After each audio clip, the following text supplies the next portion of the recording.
Hello and welcome to Sleepsmyth, your peaceful place to unwind, dream and drift gently into sleep.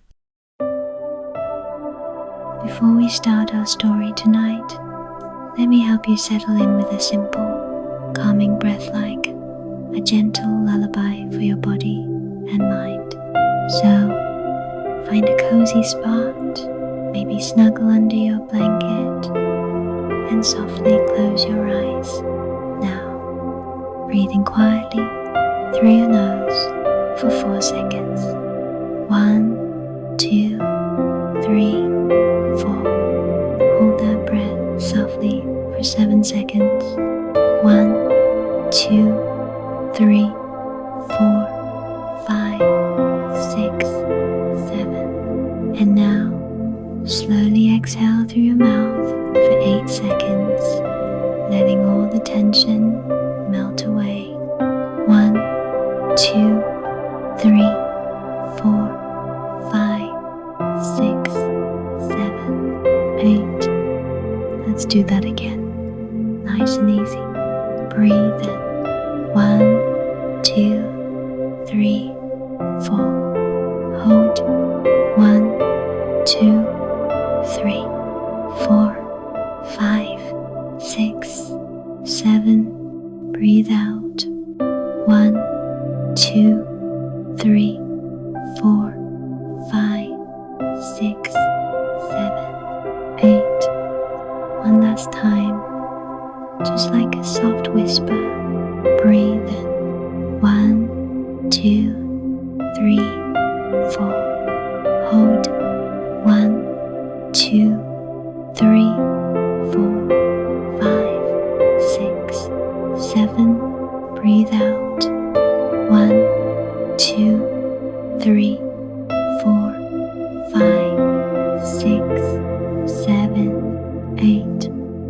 Feel your body getting lighter, your mind quiet, as if you're being tucked gently into a calm, warm bed. Thank you for sharing this moment with Sleepsmyth. Now, relax completely and let the story carry you into a peaceful, restful sleep.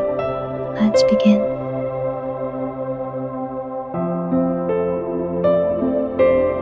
Settle into the quiet of night.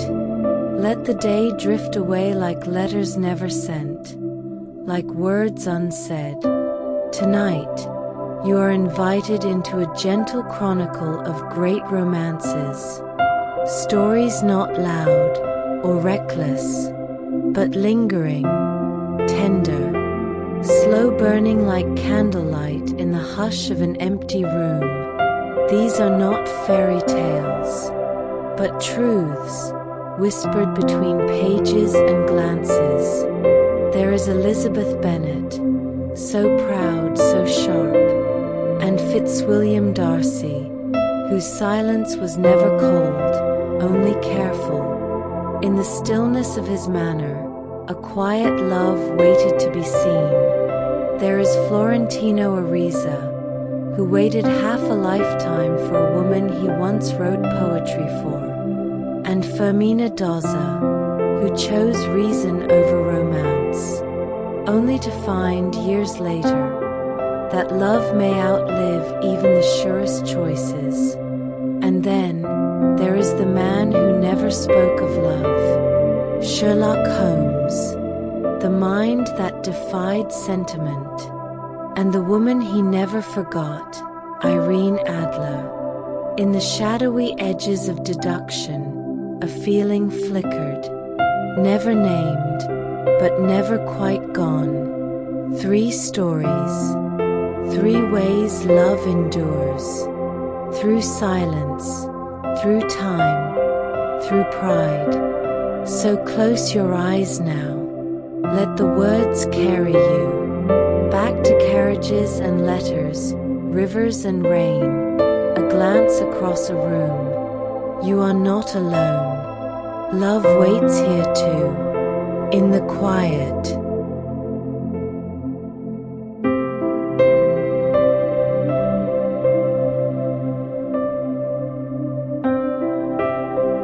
quiet of his heart, a Lovelore of Elizabeth Bennet and Fitzwilliam Darcy. From Jane Austen's Pride and Prejudice.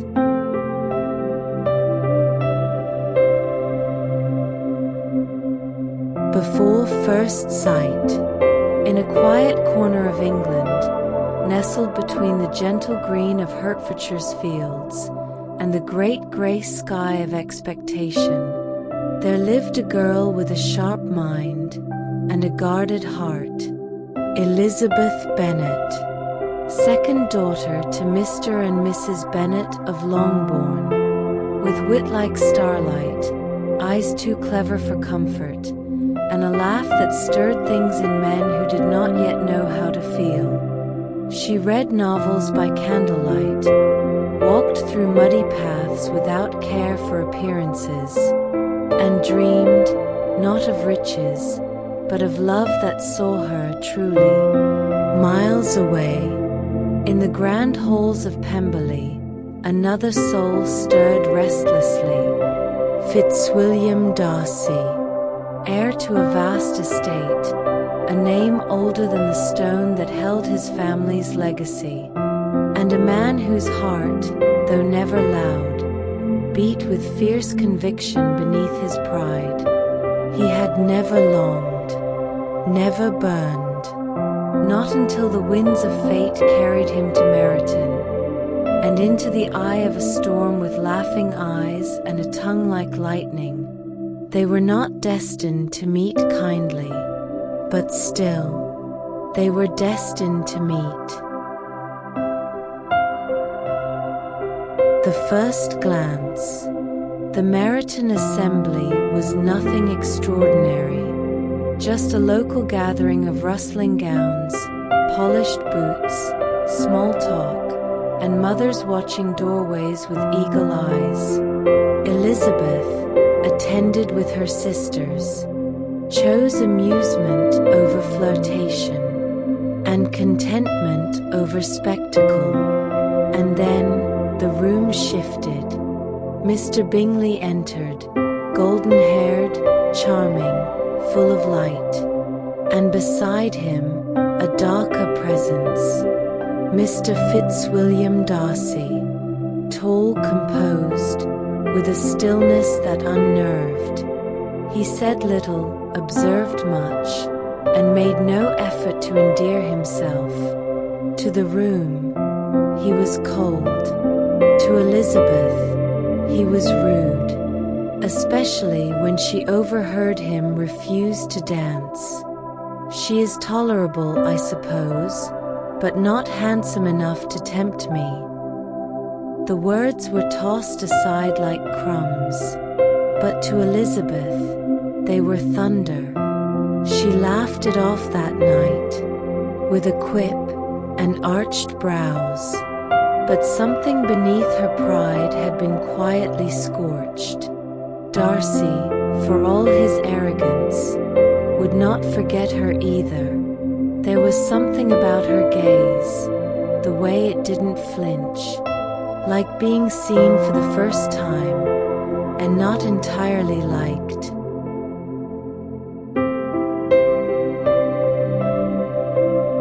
Missteps and glances. As the days passed, their paths kept crossing, whether in drawing rooms or country lanes. There was tension, and something else, flickering beneath it. Darcy watched her more than he wished to, noticed the way she moved through the world unafraid, the sharp way she spoke when others grew dull. He told himself she was beneath him, but still, he listened when she laughed. Elizabeth, in turn, could not forgive his pride, his silence, the way he seemed to hold the world at arm's length.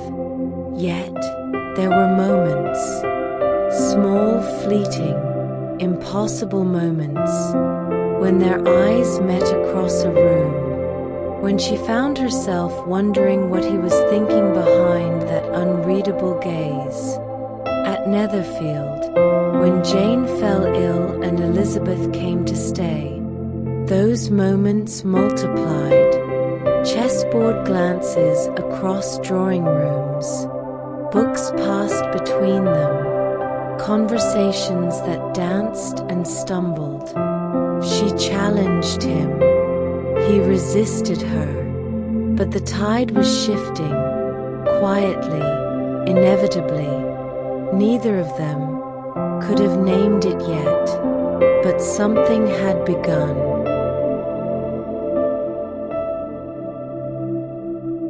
The unexpected guest. Months passed, and Elizabeth left Longbourn to visit her friend Charlotte, now married, and living near the estate of Rosings Park. It was there, far from Hertfordshire's familiarity, that fate stirred again. For Mr. Darcy arrived too, visiting his aunt, Lady Catherine, grand and imperious. Elizabeth had not expected to see him, and yet he was there again and again, in gardens, in drawing rooms, at church. He walked beside her in silence, asked questions not out of politeness, but of real curiosity, and though their words often clashed, the space between them grew warmer. Elizabeth noticed it. She noticed how he grew quieter when she laughed, how he looked at her when he thought she wouldn't notice, and sometimes, when she let herself forget his pride, she wondered what it would feel like to be held in that gaze without resistance. But she would not chase him, not a man who had once spoken of her as tolerable, not a man who seemed to struggle, even now, with the idea of loving someone, not of his world.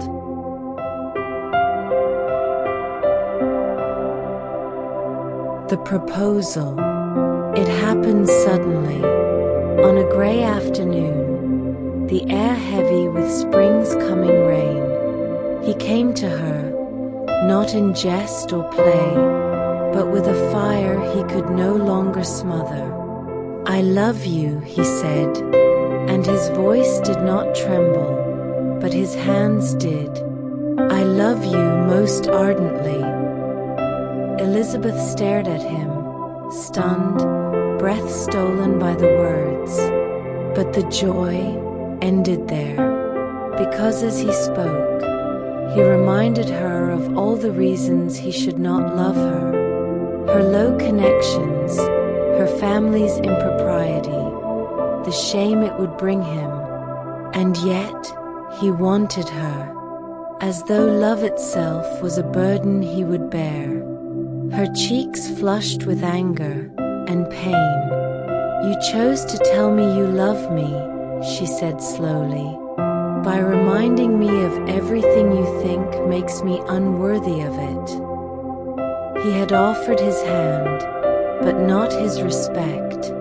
He had confessed his love, but not humbled his pride. She refused him, with fire, with clarity, with no regret. And he left, walking out into the rain, without a single backward glance.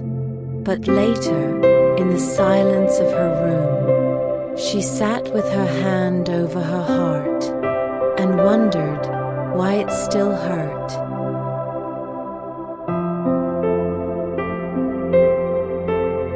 The letter he left behind.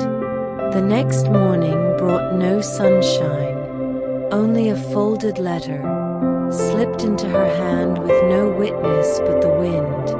Darcy had gone, but his words had stayed.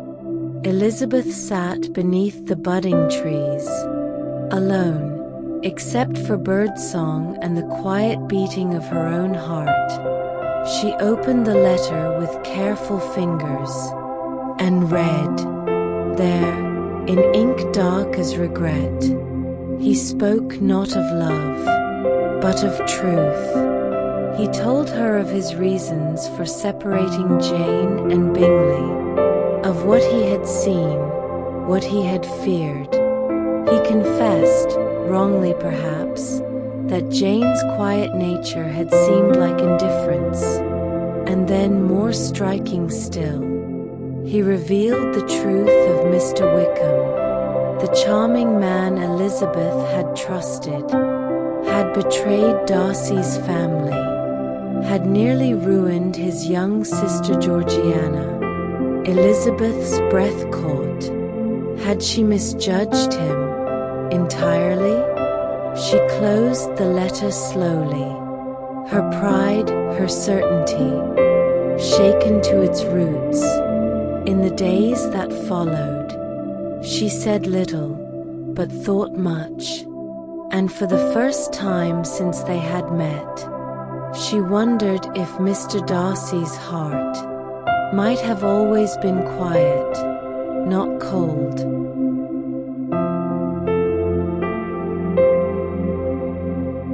Pemberley in summer. Time passed, as it always does when hearts are unsure. Elizabeth travelled again, this time to the north with her aunt and uncle, and fate, gentle and strange, brought her to Pemberley, Darcy's home. She had not meant to go, but the housekeeper spoke kindly of him, and the land itself felt like a place shaped by decency. There, across the garden path, he appeared, not in fine London attire, but walking simply, as if he belonged to the earth itself. He was changed. His eyes were softer, his words gentler. There was no bitterness, no pride.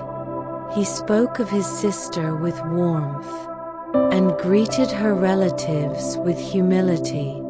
And Elizabeth, who had once refused him with fire, now felt that fire turn inward, as warmth, as ache, as something not quite love, but close. When he left that day, he looked back over his shoulder, just once, and for the first time, she wished he would stay.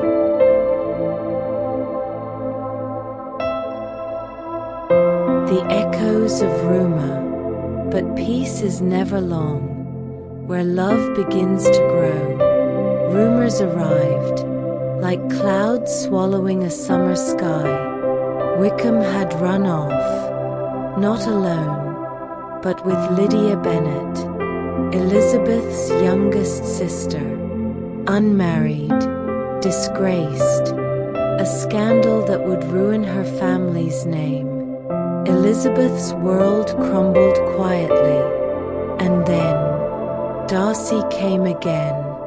He said nothing at first, only listened, and something in his silence felt steadier than all the words anyone else had spoken. She thought he would leave, forget her, despise her, but he did not, and soon she would learn that he had gone after Wickham himself, that he had paid to secure the marriage, to protect Lydia and the Bennets, to save the girl and shield the woman he loved. He told no one.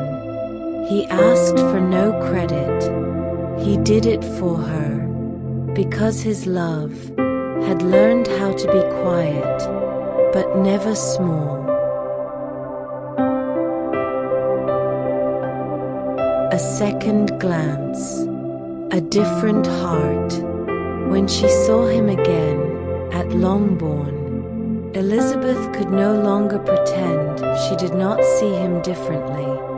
There was a tenderness in his presence now, not forced, not prideful, just him.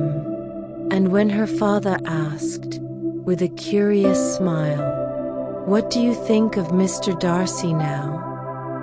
Elizabeth smiled too, and did not answer aloud, because her heart was answering for her. Later that week, she walked with him again, under a sky blushed with autumn light, and though no words of love were spoken yet, the space between them was different, softer, no longer barbed by misunderstanding, no longer guarded.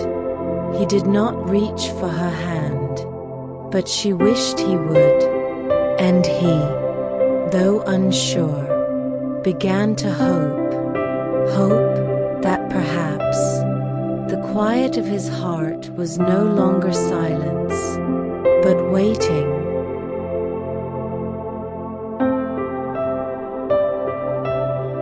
The final confession. It was a morning touched by silver mist, a soft kind of quiet, the world holding its breath as though it too waited for something to change. Elizabeth walked alone through the gardens of Longbourn, the leaves rustling like whispers overhead. And then she heard his steps, not hurried, not hesitant, just steady, like him. Mr. Darcy approached with a bow, eyes gentler than she remembered from their first meeting, lips parted, not with pride, but with something near vulnerability. "I have loved you," he said softly, "in ways I did not understand at first, in silence, in struggle, but always." Elizabeth turned to him fully, and for the first time, she did not guard herself. "I was wrong about you," she murmured, "again and again. I was wrong." He smiled, only slightly, as though the moment itself was too delicate for anything louder. "You were right to refuse me then," he said. "I did not know how to love with humility. I only knew how to want." "And now?" she asked, though she already knew the answer. He stepped closer, just enough. "I want only to love you as you deserve, if you will let me." There were no grand declarations, no crowds, no thunder, just a girl and a man, and the sound of her breath catching as she whispered, "Yes."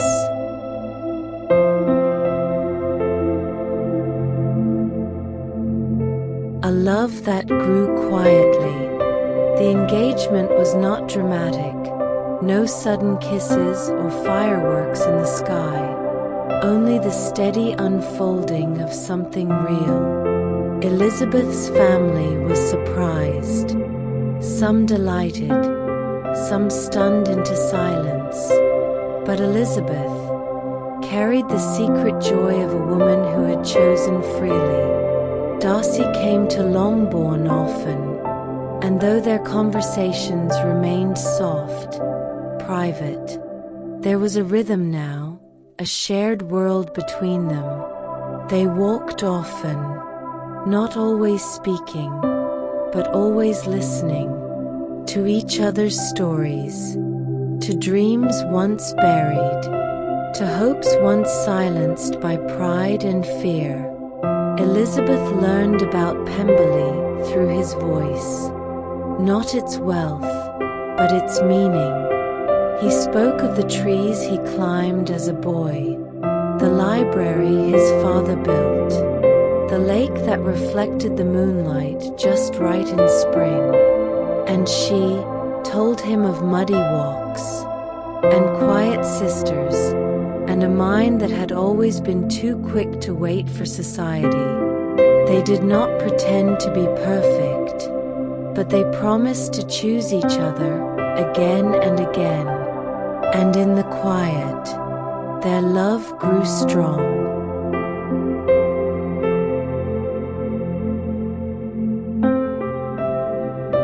Pemberley, at last. The wedding was not grand, but it was lovely. Elizabeth wore a gown her mother had altered by hand. Darcy stood with his cousin at his side, and when they spoke their vows, even the wind hushed. Pemberley welcomed her as if the land had waited for her voice, and the house, once cold in her imagination, now bloomed with warmth. Georgiana grew fond of Elizabeth quickly, finding in her a sister, a friend, and Elizabeth found a home she had never known she needed. She did not change herself for Pemberley. She changed Pemberley by being herself. The books on the shelves shifted. The laughter in the halls rang louder. The quiet of the estate was now peaceful, not lonely. And Darcy, every day, found new ways to love her, not with poetry or jewels, but with presence. With early morning tea left on her desk, with fingers brushing hers at supper, with eyes that said more than words ever could.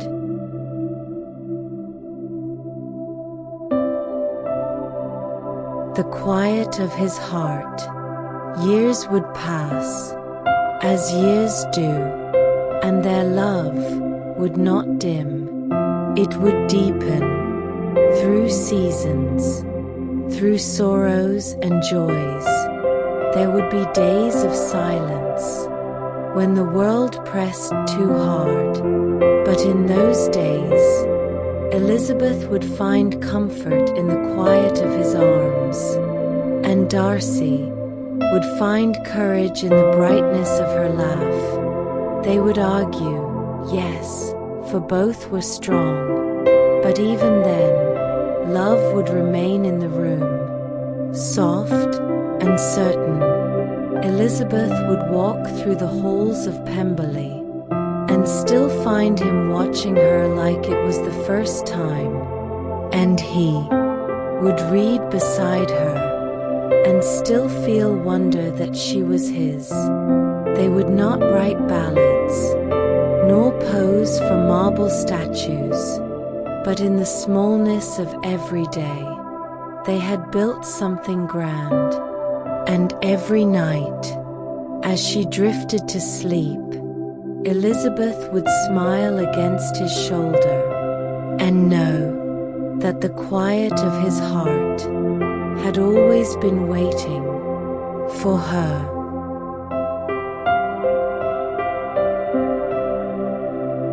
What bloomed in time? In time, their story would be told and retold.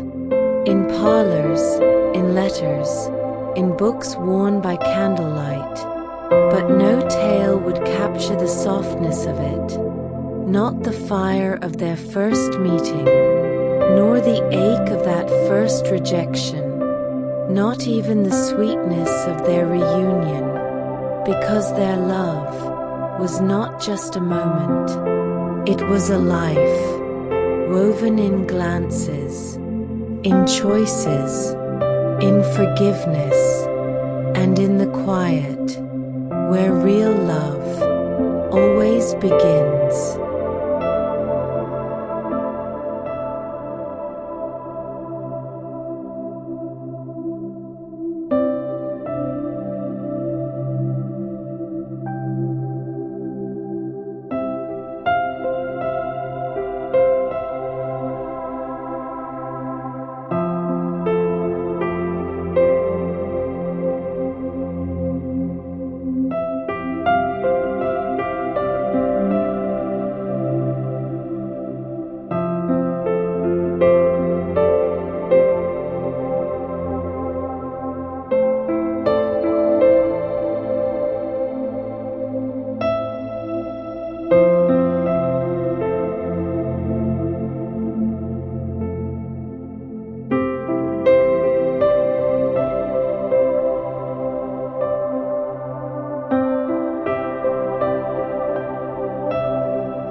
The Long Wait by the River, a Lovelore of Florentino Ariza and Fermina Daza.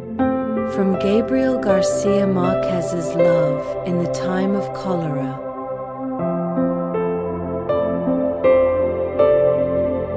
Where the river bends.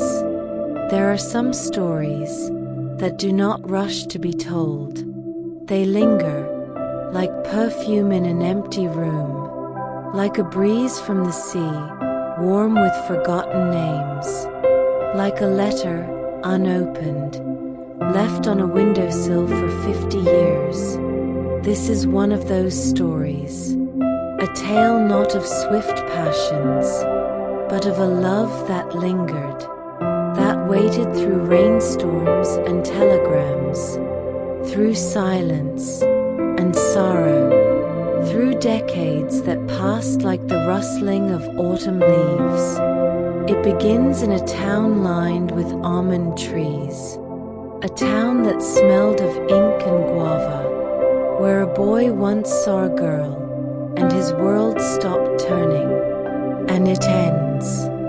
51 years, 9 months, and 4 days later, with the same boy, now old, and the same girl, now silver-haired, and a promise kept across the vast stretch of time. It is the story of Florentino Ariza and Fermina Daza, a story not of fairy tale endings, but of love that waited quietly in the shadows, and whispered its name, even when no one was listening. Come closer now, close your eyes, let the night fold over you gently, and let us drift into the beginning, where the river bends, and memory begins to speak.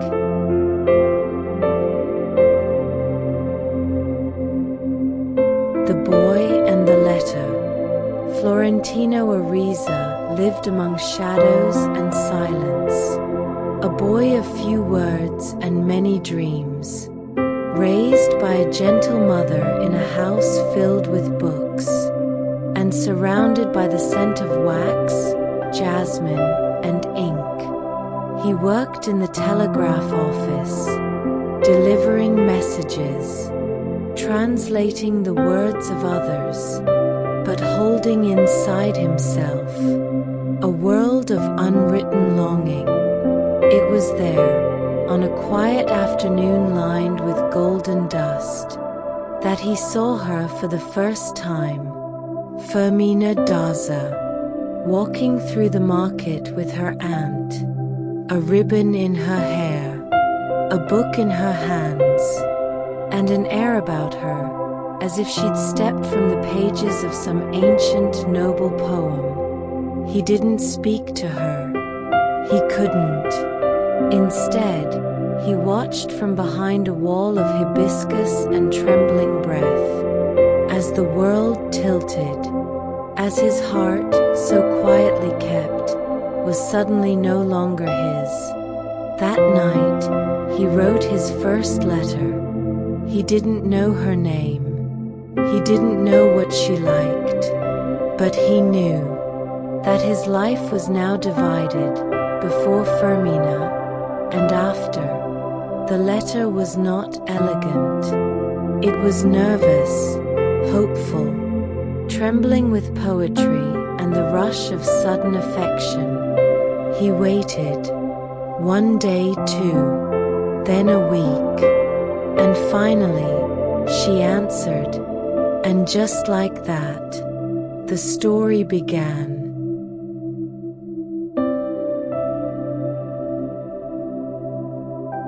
Letters beneath the almond trees.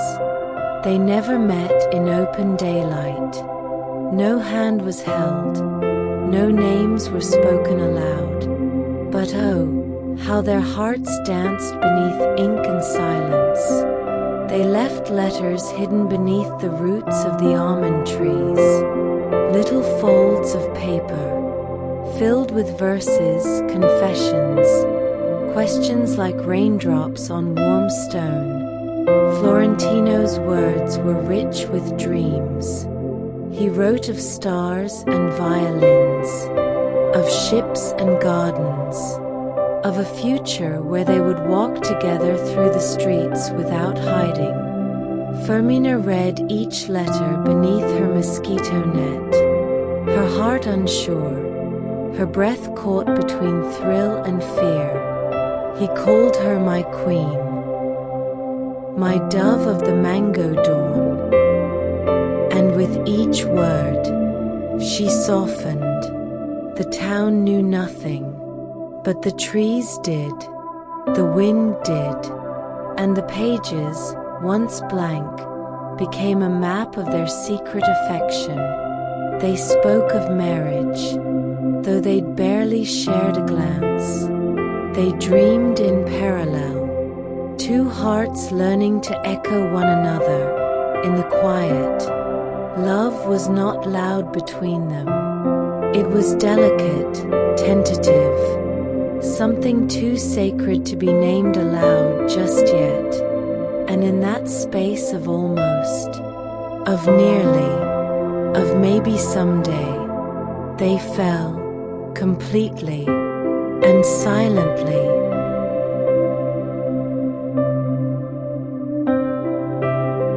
The ruin of a reply. When Fermina's father, Lorenzo Daza, discovered the letters, the world cracked open. He flew into a rage, not out of cruelty, but out of fear. Fear that his daughter, his precious, brilliant daughter, might marry a poor telegraph boy with too many poems and not enough pedigree. He forbade the letters. He struck deals with guards and aunts. And when that didn't break the bond, he uprooted her entirely, sent her far away, deep into the countryside, where no letters could find her, where silence could settle like dust upon her love. Florentino was devastated. He tried to send messages through friends, through strangers, through luck. He wandered the city like a ghost, composing letters he could never deliver, speaking her name into the wind. Fermina too felt the ache, but as weeks turned into months, and the distance between them stretched wider than roads or rivers, her heart began to quiet. Without the letters, without the daily hope, the dream began to fade like a pressed flower in the pages of a forgotten book. And when she returned, finally, to the same city, to the same streets, Florentino stood before her, eyes wide with longing, hands shaking with hope. But she looked at him, truly looked for the first time, and whispered, "It was all an illusion." And just like that, the story that had bloomed in secret was shattered in silence. Ashes of first love.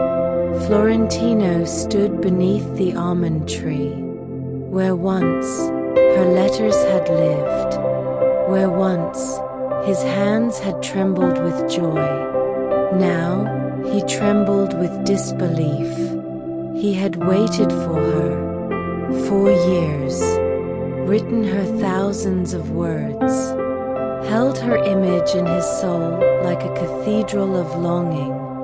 And now she was gone, not far in distance, but gone from his dream, gone from the place where their names once danced together.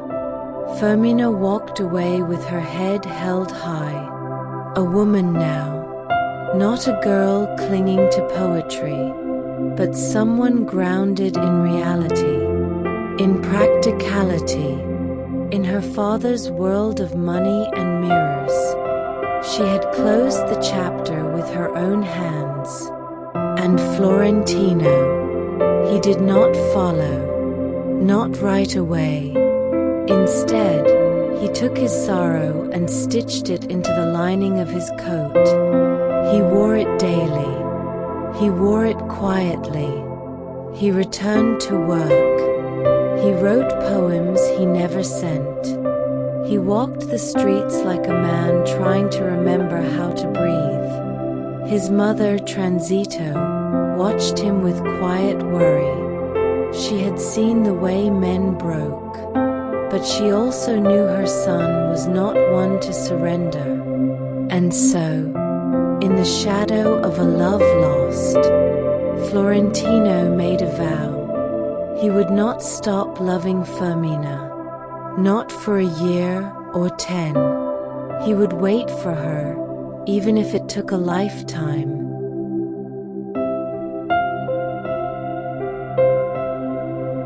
A promise carried through time. Florentino Ariza was no longer a boy. The shadows beneath his eyes had deepened. The letters had grown more elegant, more restrained, but the ache still lived in every line. Though Fermina had dismissed him, he had not dismissed her. He could not.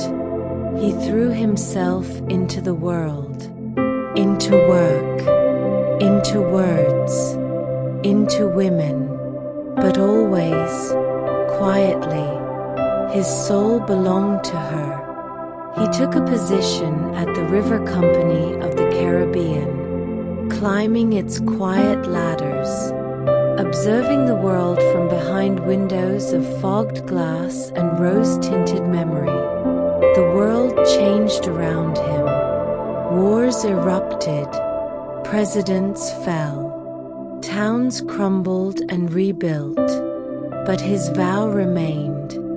He would love her until his death, and beyond, if such a thing was possible. He kept a diary of his heartbreaks, trysts that meant nothing, moments that flickered like candles, then died in their wax. He loved, but never fully.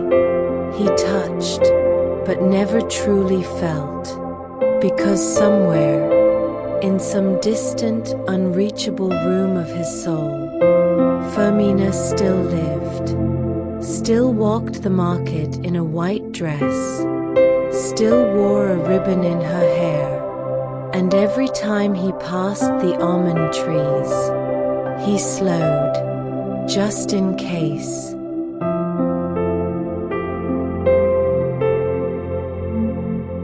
The marriage she chose. Fermina Daza married a doctor, Juvenal Urbino, educated in Paris, sharp, respected, well-dressed and even better spoken. Her father approved. The city admired. And Fermina, well, she accepted, not out of great passion, but out of a kind of surrender, to order, to dignity, to what the world expected of her. Juvenal offered her a home of tiled floors and quiet dinners, a place in high society, and bookshelves lined with medical journals and imported novels. He called her dearest wife in public, and my angel in the quiet of dawn. They lived together like companions more than lovers, two birds in the same cage, feeding from the same dish, but singing different songs. At times, there was affection, even joy, but love, the kind that sets fire to the chest, that makes poems spill from your mouth like prayer. That was something she remembered, not something she lived. She didn't speak of Florentino, not even to herself, but in the silence between her husband's footsteps and in the wind that passed through her garden, she sometimes heard the whisper, of what once was.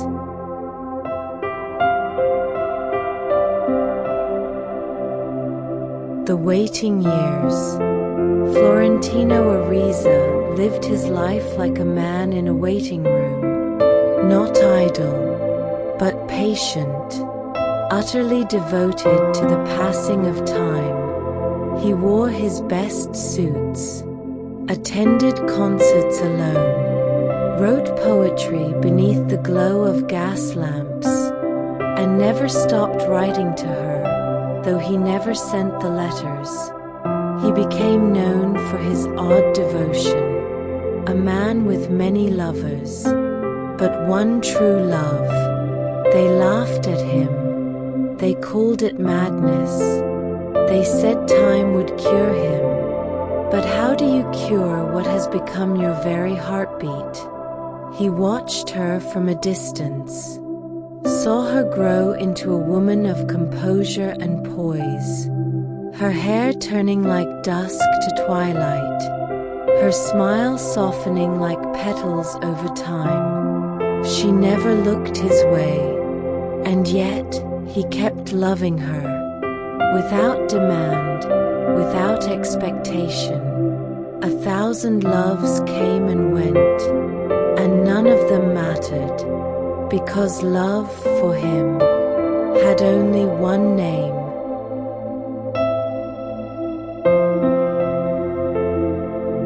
A funeral and a second chance. The years passed slowly, then suddenly, Dr. Juvenal Urbino, dignified and devoted, slipped on a ladder while chasing a parrot on the rooftop, and died quite suddenly at the age of 81. The city mourned him.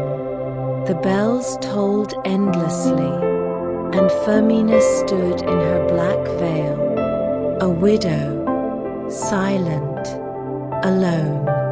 And then, in the quiet aftermath, in the hush after the condolences, in the stillness that followed so many years of waiting, Florentino Ariza appeared at her door with trembling hands and a heart beating like it did when he was 20.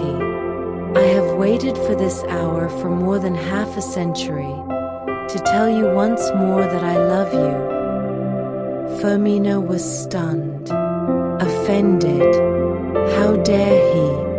On the day of her husband's funeral, she slammed the door in his face.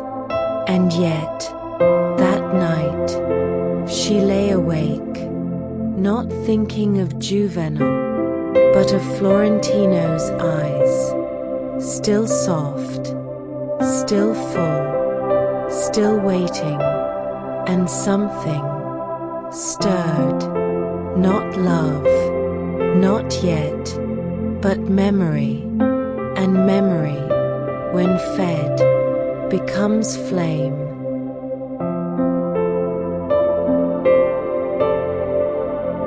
Letters at last.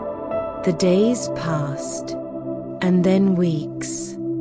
Florentino did not knock again, but he wrote, letter after letter, soft as sighs, overflowing with a love aged like fine wine, not burning now, but warm, steady, faithful. Fermina read them in secret, at night, by candlelight, with trembling fingers and a heart unsure. She laughed sometimes at his florid language, at the earnestness of his devotion, but deep down, something within her softened. The letters no longer felt like intrusions, but companionship. They reminded her of her youth, of her courage, of a time when the world had not yet been tamed by reason. She replied, cautiously at first, then more freely. They became pen friends, then something more. two old souls, speaking across decades, as if the years had only deepened the soil from which love might now bloom.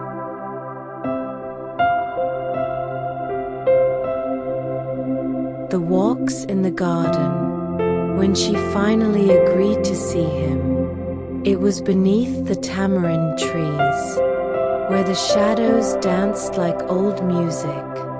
He stood before her, not the boy with the violin, but the man who had loved her all his life. They walked slowly, in silence at first, then with tentative conversation.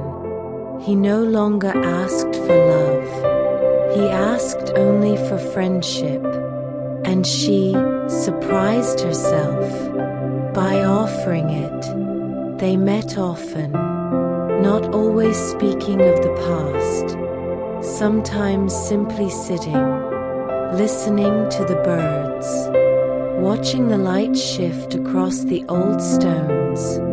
Their laughter returned, first like rain tapping glass, then like full summer storms. She noticed his kindness, the way he remembered everything she said, the way his eyes still held the same gaze they once had when he first saw her beneath the almond blossoms. And slowly, so very slowly, Fermina's heart began to warm, not with fire, but with the quiet heat of coals, the kind that never go out.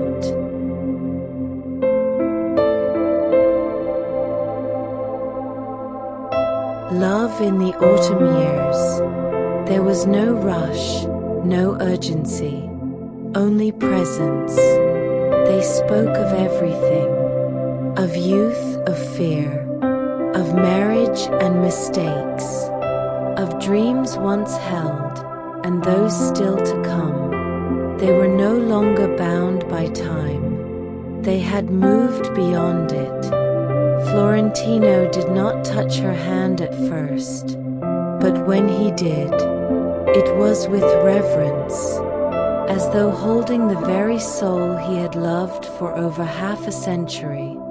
She let him, not because she owed him love, but because she felt it now, strange and new and old all at once. He did not kiss her with the passion of youth, but with the awe of survival, of having waited through storms and silence, and still finding her on the other side. It was not love reborn, but love matured, and in its quiet bloom, they found a new kind of joy, not the sharp thrill of beginning, but the soft peace of recognition.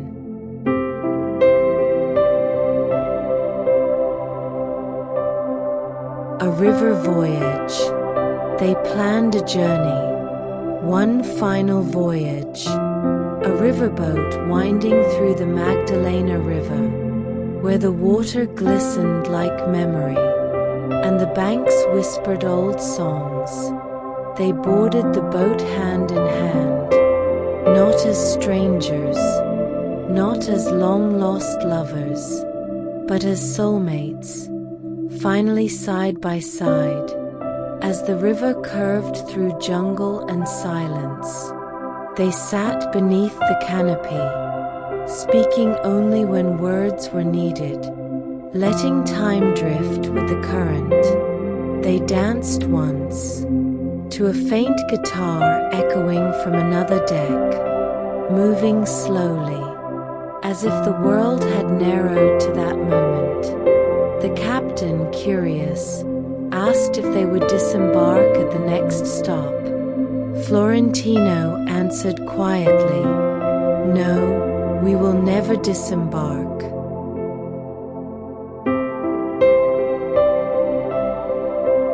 And the river keeps flowing, and so they continued, past ports and towns, past noise and memory. The captain raised the yellow cholera flag, so no one would disturb them, so the boat could keep moving indefinitely. It was a lie, a beautiful one, to protect the sanctity of this love that had waited so long and bloomed so late. Fermina lay her head on Florentino's shoulder and closed her eyes.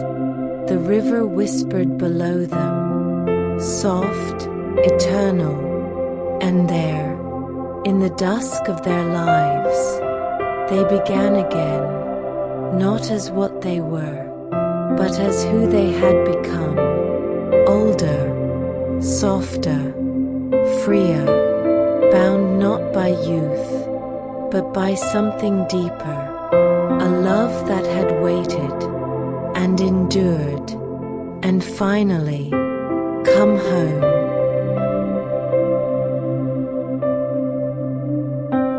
The river remembers, long after their voyage had faded into rumor, and the boat's yellow flag became the stuff of legend.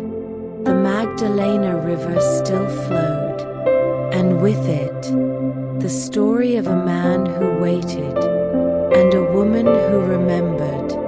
People would speak of Florentino Ariza, a man of letters, of poetry, of unwavering devotion, and of Fermina Daza, the proud beauty who had chosen one life, only to rediscover her heart in another. Children born long after would hear whispers of them, told in twilight tales, in the hush before dreams, of how love, true love, could be patient, could endure, not the love of fairy tales, but the kind that grows in silence, in waiting, in the soft, slow bloom of time.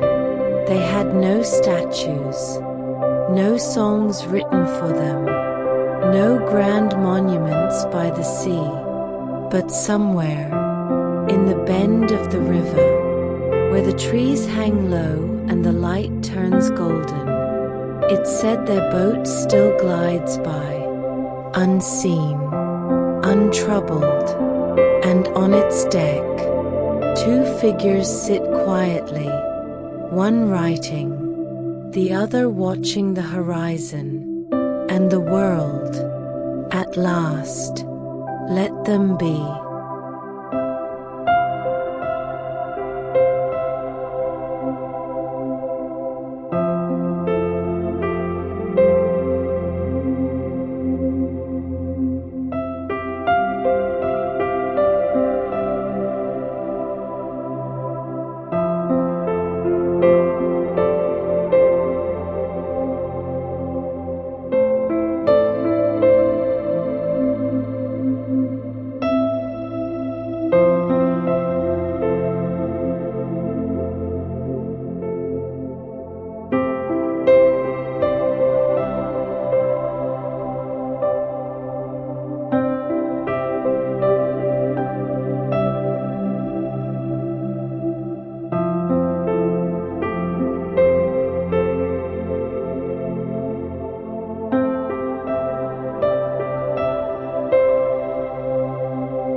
The Woman He Never Named, a Lovelore of Sherlock Holmes and Irene Adler. From Arthur Conan Doyle's The Adventures of Sherlock Holmes.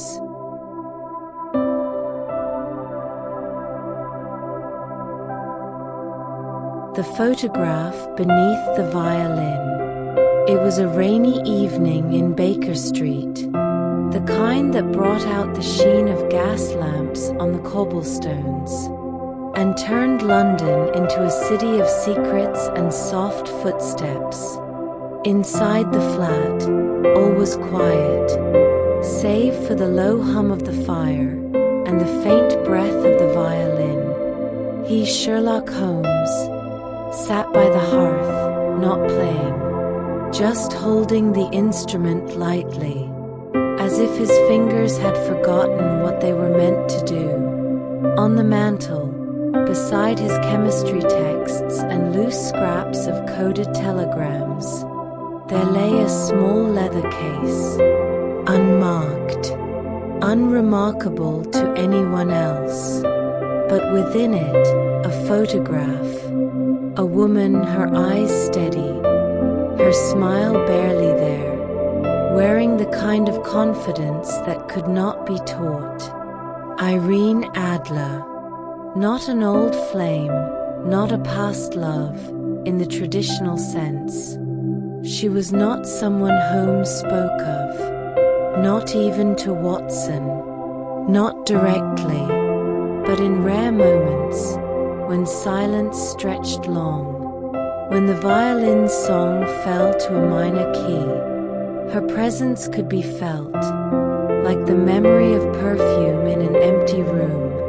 Watson once asked, half teasing, "Ever think of her, Holmes?" To which the detective only raised an eyebrow and turned his gaze to the rain. But alone, when all the world had gone quiet, he would open the leather case and look. He remembered the case that brought her to him, a scandal involving a king, a photograph, and blackmail. But what stayed with him was not the crown, not the clever disguise she saw through. It was her, the mind behind the eyes, the calm in her voice, the way she outplayed him, with grace, and no need to boast. Holmes, Sherlock Holmes, master of deduction, had not expected to be surprised, and yet she became the woman, not because she won, but because she walked away with dignity, with brilliance, with her secret heart intact. She did not fall at his feet. She did not linger for affection. She simply vanished into the world and left him wondering what might have been, had either of them believed in softer things. Now, the photograph waited beneath the violin, undisturbed, and Holmes, with eyes that saw everything but his own heart, sat very still. The case was closed, but the story was just beginning.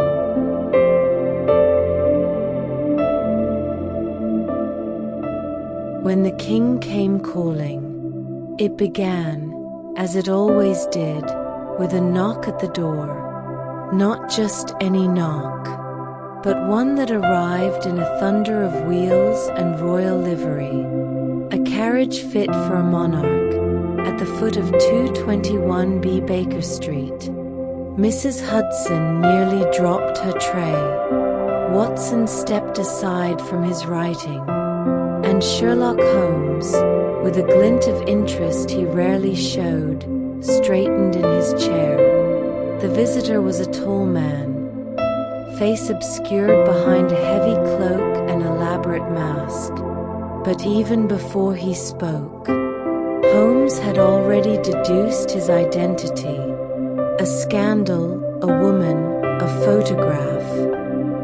He murmured aloud, pacing the length of the carpet, "Your Majesty, you should have come sooner." So began the strange tale of Irene Adler, the American opera singer turned social mystery, the one woman in possession of a photograph that could ruin a king's future marriage, and quite possibly topple a kingdom's pride. Watson listened with raised brows as the king unfolded his tale. A youthful indiscretion, an affair of the heart, a letter never burned, and one photograph, guarded hidden, but never forgotten.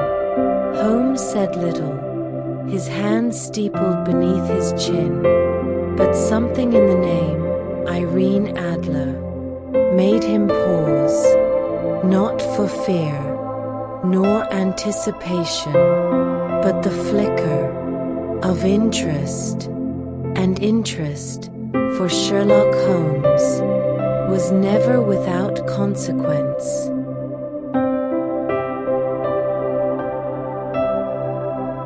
A glove on the pavement.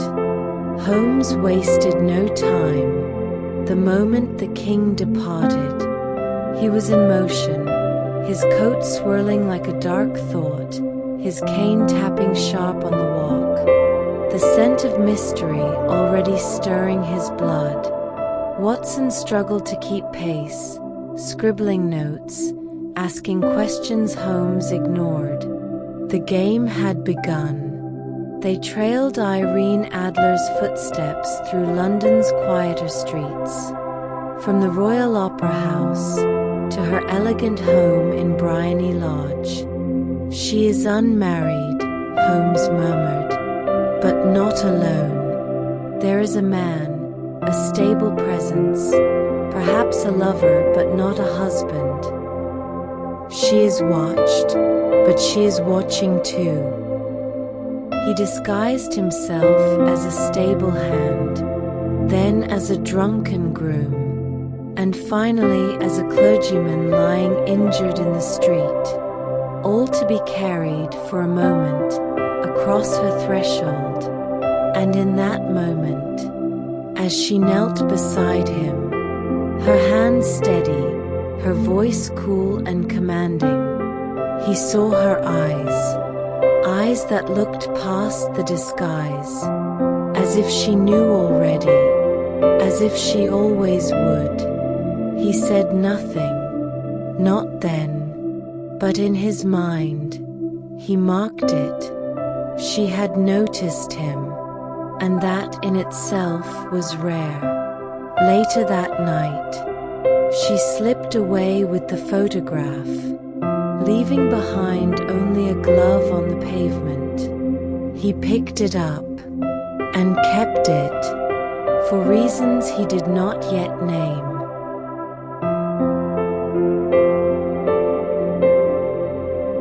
Outplayed by a lady, morning broke, grey and unsettled. Holmes stood before Bryony Lodge confident, certain. He had pieced it all together. The hiding place of the photograph, her daily patterns, the misdirection. It was, as he told Watson, elementary, but Irene Adler had written her final move before he even stepped across her threshold. She was gone, married, quietly, unexpectedly, to a man named Norton, departed from England before sunrise, and the photograph? Gone too.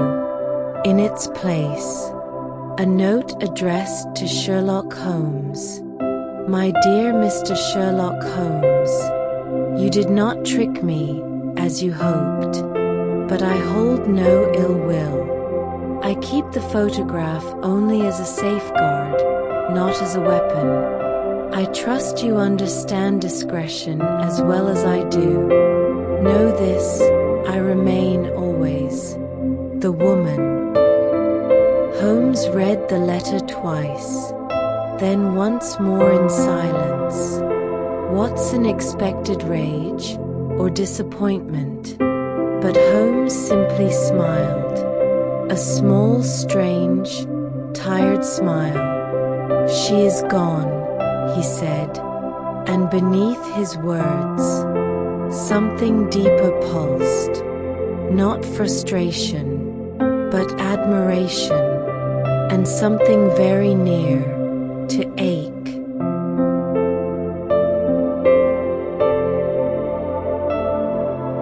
The photograph he never burned.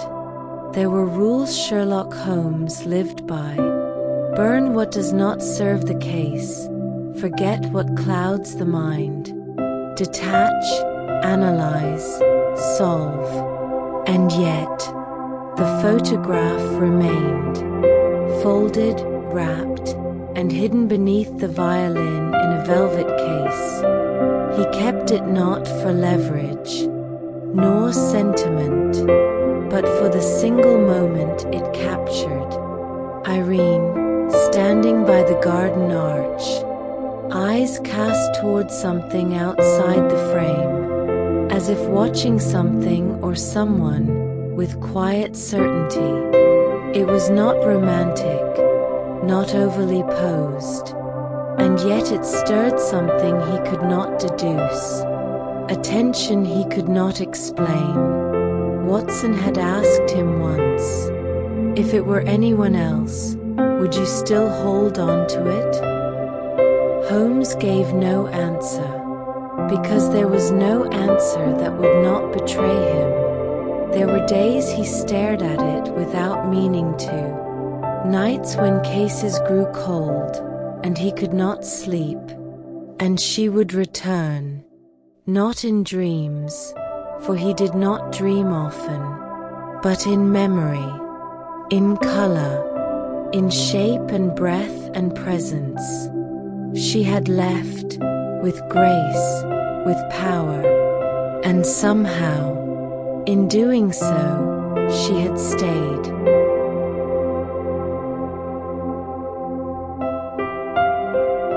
The cases that couldn't touch her. Months passed, London breathed, the fog thickened, the crimes continued, and Holmes resumed. There were puzzles to solve, Sign of Four, Hound of the Baskervilles, smugglers, murderers, cryptic codes hidden in dance cards and train tickets, and always the chase brought him alive. Yet something had shifted. She was not in the case files, not in the headlines, but in the silent pauses between deductions, in the brief flickers of recognition when he met a clever woman and found her lacking, during the moment after victory, when the thrill faded too fast. He never spoke of her to clients, never admitted what Watson began to suspect, that there were things logic could not untangle, and hearts that beat just once, but left echoes forever.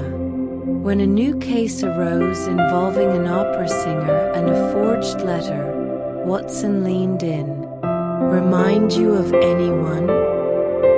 Holmes looked out the window.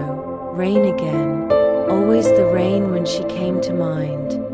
No, he said softly, and they both knew it was a lie.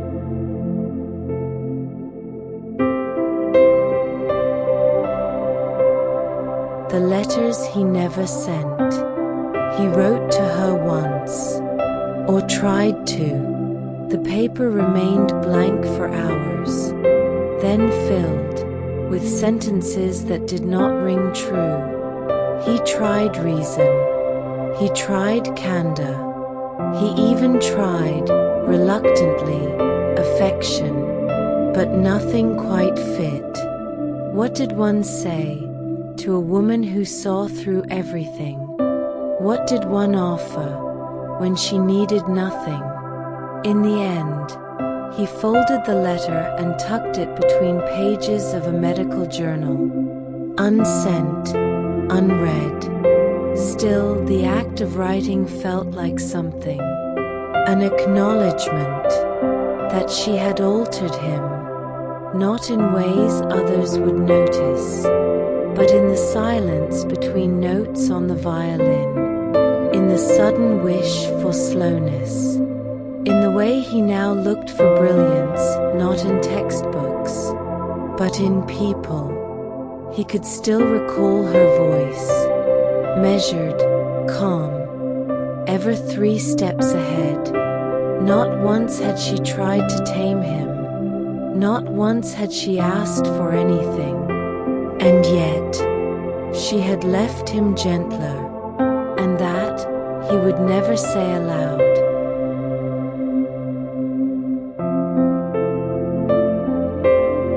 A whisper in Vienna. It was in Vienna.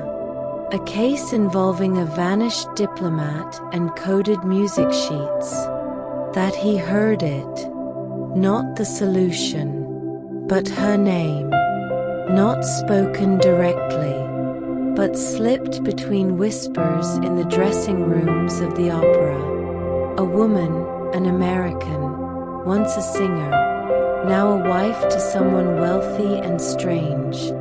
Irene, they called her. Holmes did not react outwardly. Watson was busy decoding the correspondence, and saw nothing of the stillness that passed over his friend like a cloud. He followed the name like a thread. A merchant's account, a private carriage seen near the concert hall, a parcel sent from Zurich, addressed to Mrs. I. Norton. But he did not seek her out. He only stood, one night, across the street from the Grand Hotel where she was said to be staying. The light in the suite above flickered out at midnight, and he turned back into the dark. He told himself it was closure, that he only wanted to know she was well. But as the snow touched his collar, and the city fell silent, he felt no peace, only distance, and the quiet ache of what would never be.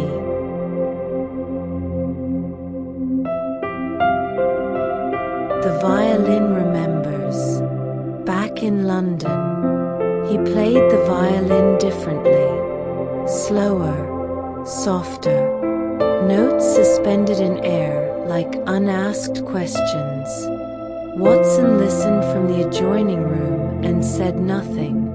Once, he found Holmes at the window, playing a piece not in any known composition, something invented, wandering, melancholic. When asked what it was, Holmes simply said, "A memory." Watson knew better than to ask which one. Some evenings, Holmes would retreat entirely, not for a case, not for an experiment, but to silence. The woman had never returned to London, and yet, in ways no logic could trace, she had never left his flat. In the half-drunk teacup he refused to clear, in the glove still kept in the desk drawer, in the books of opera he no longer mocked.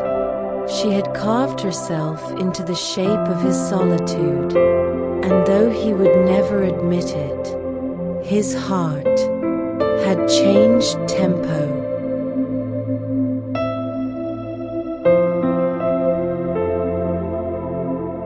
A letter signed I. It arrived on an autumn morning, no return address, no scent of perfume, just a small envelope tucked among case documents, addressed to him, in a hand he had not seen in years. He opened it slowly, as one opens a door to a room long locked. Inside, only a single sentence. I once ran because it was safe. I wonder now if it was also a kind of cowardice. There was no signature, only the initial I. Holmes stared at it for a long while. He said nothing to Watson, burned no tobacco, solved no puzzle. He folded the letter carefully and placed it beside the photograph. Not a reply. Not yet, perhaps never. But something stirred within him. Not regret, but the realization that even a mind as disciplined as his could still be haunted by possibility.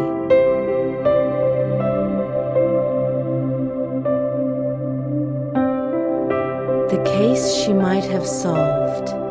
It was an impossible case, one that gripped London's papers and slipped through the hands of the Yard, A string of letters, anonymous, taunting, brilliant, threatening scandal at the highest levels. Each clue clever, each motive veiled in wit and misdirection. Holmes took the case with the sharpness of old fire, but something had changed. He no longer hunted with detachment. He listened differently, looked closer at the nuances of behavior, paused at patterns that once he would have ignored, and in those moments, he thought of her. What would she have seen? What angle would she have read between the lines? He even muttered her name once, aloud, just once, in the stillness of 221B Baker Street, when Watson had stepped out and London's breath fell soft outside. Irene. The case unraveled slowly. A betrayal disguised as loyalty. A lover's revenge spun through society's polite masks. And when Holmes revealed the truth, Watson found him afterward not triumphant, but still, as if the answer had come from a voice not his own.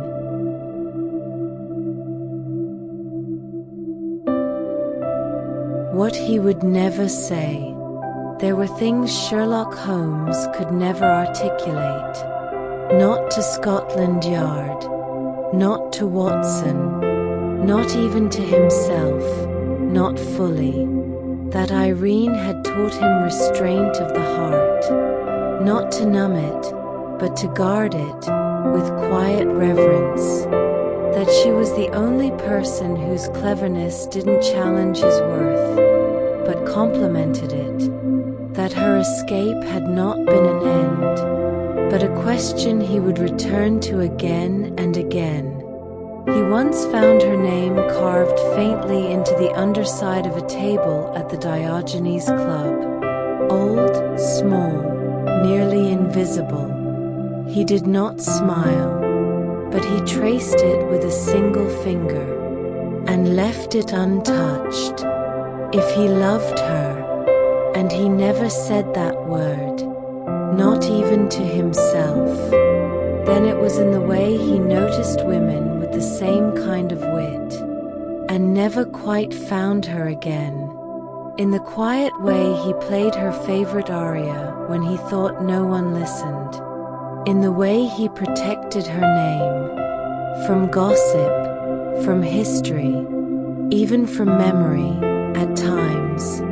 Love to Holmes was not loud, not tender, but constant, unyielding, quiet, like the watchful space where she used to stand, just beyond the firelight, half in shadow, entirely unforgettable.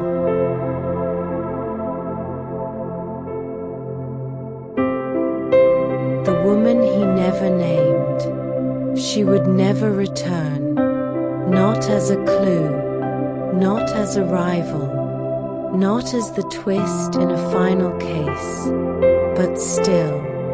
Sometimes he would see a flash of dark red silk in a passing crowd, a perfume that struck a dissonant note in his mind, a laugh like a memory, half lost in the wind, and he would pause, not to chase, not to follow, just to feel it again, the ache, the tension, the spark that could never quite be named.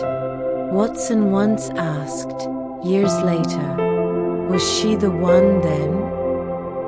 Holmes looked out the window, London fog curling like smoke around the lamplight, and said, she was something else entirely. He never called her love, never placed her in a file, never etched her into the long list of solved names, but she was always the woman, the one who outwitted him, who vanished on her own terms, who lingered not in his words, but in the quiet of his heart, the woman he never named, but never stopped remembering.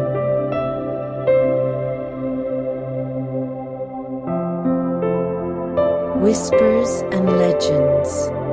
Years passed. The great detective faded from public intrigue, retired to Sussex with his bees and his silence. And yet, the whispers never ceased. That once, on a spring morning, a woman in a wide-brimmed hat was seen crossing the meadows near his cottage. No one knew her name, but she left behind a faint trace of jasmine in the garden air. That Holmes, though reclusive, received a single letter each year without fail. Never postmarked, never spoken of, always burned. After reading it, twice, that in his journals, locked, sealed, and forgotten in the vaults of Baker Street, there remained one unlabeled page, blank, except for a single pressed camellia, and a note in fine handwriting. You knew where to find me, and still you never came. Thank you. No signature, no date, only the delicate echo of something never lived, yet never forgotten. London storytellers spoke of the woman who once matched the great Sherlock Holmes not in crime, but in care, not in deduction, but in defiance. Children asked their governesses about the one case he never solved, the case of his own heart, and in the faded corners of old papers, tucked behind tales of murder and espionage, there lingered rumors of a love story too subtle to declare itself. Not a romance in the traditional sense, but something rarer still. Respect, admiration, the ache of what might have been, the memory of a mind so alike one's own, it felt like looking into glass. And so, in the quiet of twilight, when the bees have gone to sleep and the violins rest in velvet silence, the tale remains of the detective who loved once, not loudly, not proudly, but endlessly, of the woman he never named, because to name her would be to let her go.